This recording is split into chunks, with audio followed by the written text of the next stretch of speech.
What if the reason you can't get yourself to move, to be consistent, to care, to try, isn't laziness, isn't weakness, isn't even fear?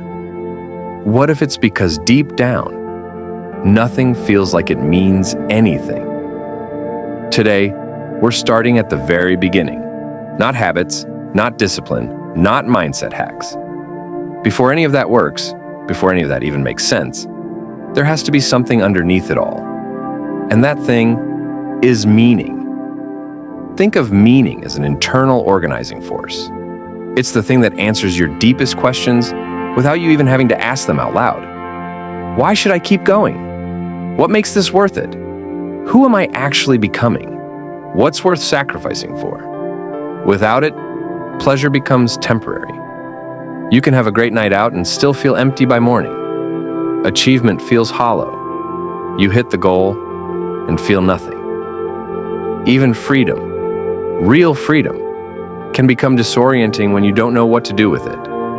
A person can be alive biologically, eating, working, moving, and still feel completely disconnected from their own life.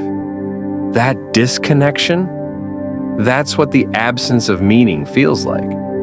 Here's something important. Meaning isn't usually one big grand purpose. It's layered. It comes from multiple places at once. Family can give you emotional meaning, a reason to protect, to show up. Dreams give directional meaning, something to move toward. Friendship gives relational meaning, the feeling of being known. Faith gives transcendent meaning, a sense of something larger than yourself. Even the way you dress, the music you listen to, the art you create, that gives expressive meaning. A way of saying, this is who I am. That doesn't make those things shallow. Humans naturally seek symbols, identity, belonging, contribution. We always have, and meaning tends to emerge at the intersection of three things: what you value, who you are, and what you're willing to sacrifice for. Where those three meet, that's usually where your meaning lives. Sometimes meaning is built, not just found. Now, here's where most people get stuck. They wait. They wait for meaning to appear before they start living. Like it's supposed to arrive one day, some revelation, some sign, some moment of clarity. And then they'll finally know what to do. But that's not how it works. Meaning doesn't just get found. It gets built. It develops through responsibility, through struggle, through commitment, through showing up even when you don't feel like it. A parent doesn't always know they're capable of that kind of love until they're raising a child. An artist doesn't fully understand who they are until they've created something. A disciplined person doesn't feel like a disciplined person until they've proven it to themselves over and over again. Meaning grows through engagement with life, not just thinking about life, living it.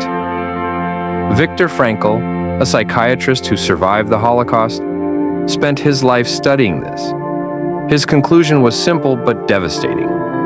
Humans aren't just driven by pleasure or power. We're driven by the will to meaning.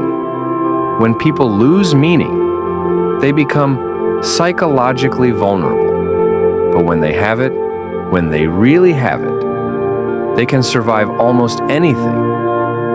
He saw that firsthand in conditions most of us will never face. But here's the danger he also identified. And this one hits closer to home for most of us.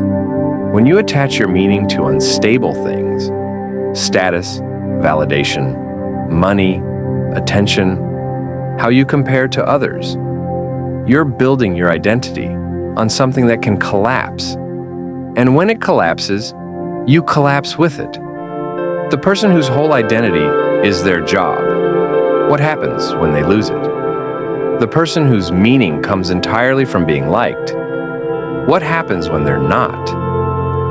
The strongest forms of meaning are rooted in things that can survive even when life gets painful. Character, love, faith, contribution, truth, responsibility. These things don't disappear when circumstances change. They're not taken from you by a bad week, a breakup, a failure. They're yours, truly yours. And that's what makes them the right foundation to build on. You can't truly say you have a life if your existence itself is void of meaning. That's not an exaggeration. That's just the reality of what it means to be human. So if you've been feeling stuck, like you're moving but going nowhere, like nothing is landing the way it should, start here. Not with a new routine, not with a new goal. Ask yourself, what actually means something to me? What would I sacrifice for? What am I building and why? Because everything else starts right here, with meaning.